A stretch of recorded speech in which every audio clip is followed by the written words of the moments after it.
राज्याचे उपमुख्यमंत्री आणि पुणे जिल्ह्याचे पालकमंत्री अजित पवार हे आज पुणे दौऱ्यावर आहेत। शिवाजीनगर येथील निवासस्थान येथून अजित पवार हे सर्किट हाऊसच्या दिशेने जात होते। त्यावेळी संचेती हॉस्पिटलच्या पुलाखाली एका दुचाकी स्वाराचा आणि रिक्षाचा अपघात झाला। तो अपघात बघताच अजित पवार यांनी ताफा थांबवत अपघातग्रस्त व्यक्तीची विचारपूस करीत ताफ्यातील ॲम्ब्युलन्समधील डॉक्टर यांना ताबडतोब उपचार करण्यासाठी सांगितले।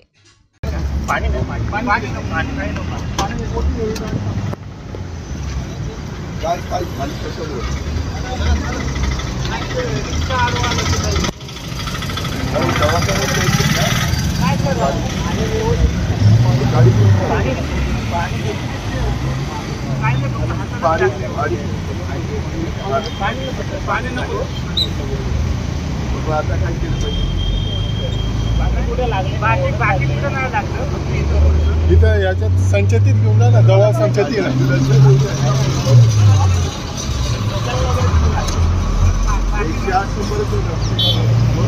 घेऊन जातो।